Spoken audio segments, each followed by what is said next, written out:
Assalamualaikum warahmatullahi wabarakatuh. Salam para pemirsa sekalian. Perkenalkan, nama saya Andang Nugroho, mahasiswa program studi hukum Universitas Cyber Muhammadiyah. Pada kesempatan kali ini, saya akan mempresentasikan materi yang berjudul dengan konsumen terhadap peredaran kosmetik ilegal di marketplace Indonesia, merupakan analisis kasus temuan BP POM pada tahun 2025. Pertama-tama, marilah kita panjatkan puji syukur kehadirat Allah SWT, sehingga pada kesempatan kali ini dengan rahmat dan berkahnya kita dapat mengikuti presentasi kali ini dalam keadaan sehat, tiada kurang suatu apapun. Dengan Perlindungan hukum konsumen terhadap peredaran kosmetik ilegal di marketplace Indonesia, analisis kasus temuan BP POM tahun 2025. Ini topik yang saya ambil. Topik ini saya pilih karena saat ini transaksi jual beli kosmetik melalui marketplace semakin meningkat. Di sisi lain, masih ditemukan banyak produk kosmetik ilegal yang beredar sehingga dapat merugikan konsumen baik dari segi kesehatan maupun hukum. Semoga presentasi ini dapat menambah wawasan mengenai pentingnya perlindungan hukum bagi konsumen di Indonesia. Memasuki materi latar belakang. Bapak Ibu yang saya hormati, kita mengetahui bahwa perkembangan teknologi di kita khususnya telah mengubah cara masyarakat melakukan transaksi. Saat ini hampir semua kebutuhan termasuk kosmetik dapat dibeli melalui marketplace seperti Shopee, Tokopedia, Lazada maupun TikTok Shop dan juga marketplace yang lain.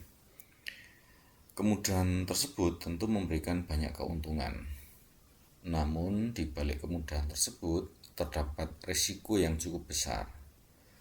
Berdasarkan hasil pengawasan BP POM tahun 2025, masih ditemukan berbagai kosmetik ilegal yang dijual melalui marketplace. Produk-produk tersebut antara lain tidak memiliki izin edar, menggunakan label yang menyesatkan, bahan mengandung bahan berbahaya. Apabila digunakan secara terus-menerus, produk tersebut dapat menyebabkan iritasi kulit, alergi, kerusakan organ, bahkan meningkatkan risiko penyakit serius. Selain merugikan kesehatan, konsumen juga mengalami kerugian ekonomi karena membeli produk yang tidak sesuai dengan informasi yang diberikan.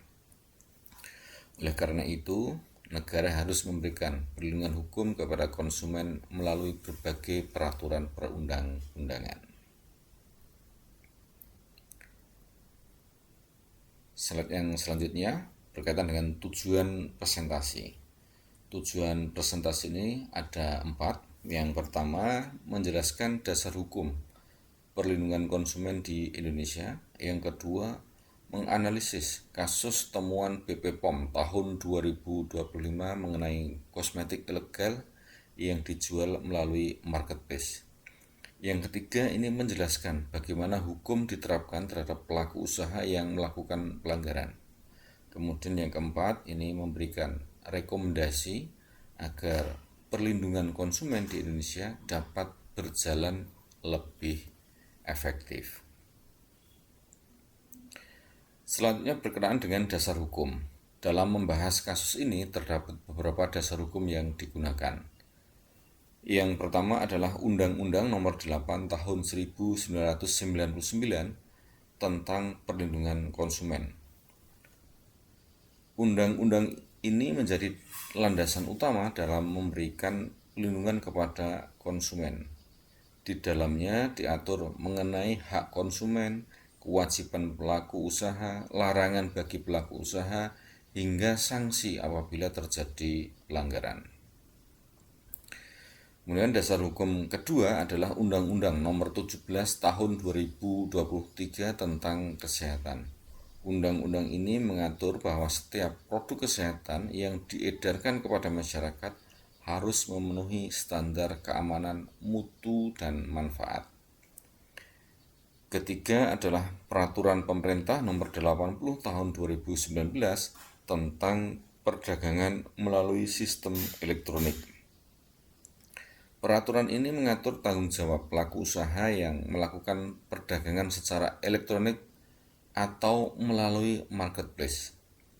Selain itu, terdapat pula berbagai peraturan BPOM mengenai izin edar kosmetik, pengawasan keamanan kosmetik, serta penindakan terhadap produk yang tidak memenuhi ketentuan. Dengan demikian, dapat disimpulkan bahwa perlindungan terhadap konsumen kosmetik memiliki dasar hukum yang cukup kuat. Nah, selanjutnya bagaimana dengan hak konsumen dan kewajiban pelaku usaha?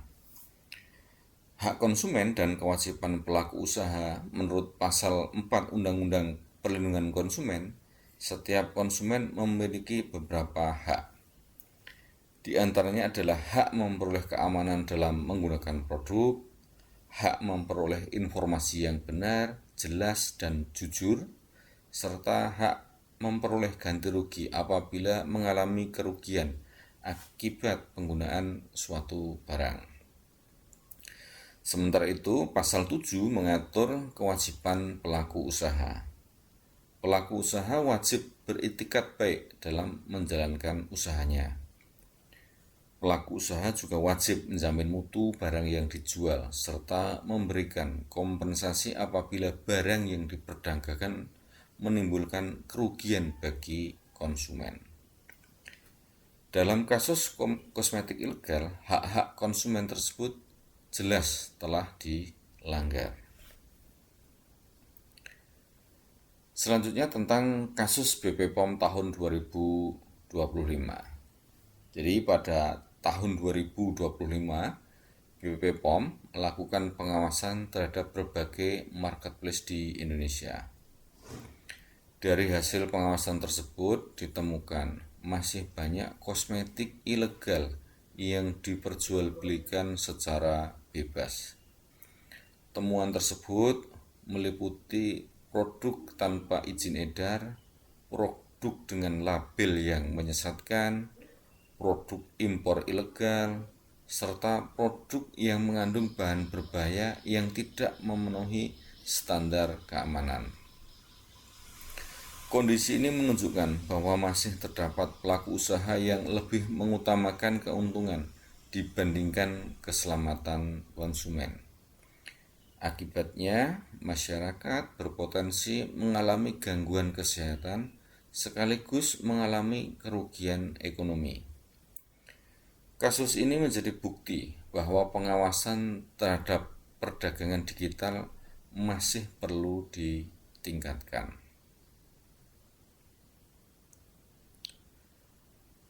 Selanjutnya berkaitan dengan analisis hukum. Jika kita melihat dari perspektif hukum, maka pelaku usaha telah melanggar pasal 8 Undang-Undang Perlindungan Konsumen. Pasal tersebut melarang pelaku usaha memperdagangkan barang yang tidak memenuhi standar yang dipersyaratkan. Selain itu, pelaku usaha juga tidak memberikan informasi yang benar mengenai produk yang dijual.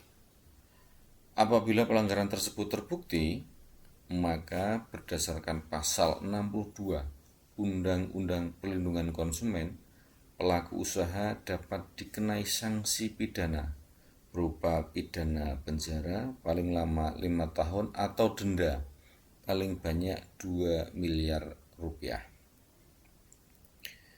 Di samping sanksi pidana, BPOM juga dapat memberikan sanksi administratif seperti penarikan produk dari peredaran, penghentian kegiatan usaha, hingga pencabutan izin usaha.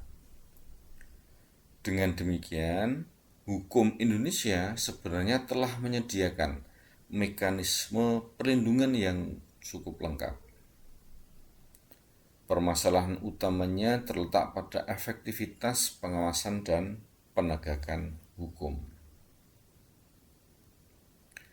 Nah, bagaimana dengan pendapat ahli? Pendapat ahli akan saya sampaikan dua pendapat ahli. Yang pertama menurut Prof. Selina Trisiwi Kristianti. Beliau mengatakan bahwa perlindungan konsumen bertujuan menciptakan keseimbangan antara hak konsumen dan kewajiban pelaku usaha. Artinya, pelaku usaha tidak hanya mencari keuntungan, tetapi juga wajib menjamin keamanan produk yang dipasarkan. Selanjutnya, menurut Ahmad Dimiru, konsumen memiliki hak memperoleh barang yang aman serta informasi yang benar dan jujur mengenai produk yang dibelinya.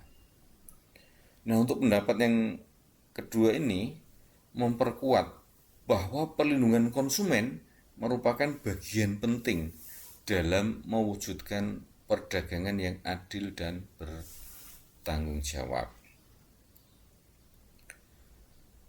Yang selanjutnya berkaitan dengan rekomendasi. Jadi berdasarkan pembahasan tadi, saya memberikan beberapa rekomendasi. Yang pertama, BP POM perlu meningkatkan pengawasan berbasis teknologi digital terhadap marketplace. Kedua, marketplace harus memperketat proses verifikasi penjual sebelum produk dapat dipasarkan. Yang ketiga, masyarakat perlu meningkatkan kesadaran untuk selalu memeriksa nomor izin edar BP POM sebelum membeli kosmetik. Keempat, penegakan hukum harus dilakukan secara konsisten agar memberikan efek jera kepada pelaku usaha yang melanggar. Kesimpulan, sebagai penutup, dapat disimpulkan bahwa peredaran kosmetik ilegal di marketplace masih menjadi ancaman serius bagi masyarakat Indonesia. Kasus temuan BP POM tahun 2025 menunjukkan bahwa masih terdapat banyak produk yang tidak memenuhi standar keamanan. Perbuatan tersebut melanggar ketentuan Undang-Undang Perlindungan Konsumen dan berbagai regulasi BP POM. Oleh karena itu, perlindungan konsumen hanya dapat terwujud apabila terdapat kerjasama antara pemerintah, BP POM, marketplace, pelaku usaha, dan masyarakat sebagai konsumen. Demikian presentasi yang dapat saya sampaikan mengenai perlindungan hukum konsumen terhadap peredaran kosmetik ilegal di marketplace Indonesia, yang merupakan analisis kasus temuan BP POM tahun 2025. Semoga materi ini dapat menambah pemahaman kita mengenai pentingnya perlindungan konsumen di era perdagangan digital. Saya mengucapkan terima kasih atas perhatian para pemirsa sekalian. Mohon maaf apabila terdapat kekurangan dalam penyampaian yang saya sampaikan. Wassalamualaikum warahmatullahi wabarakatuh.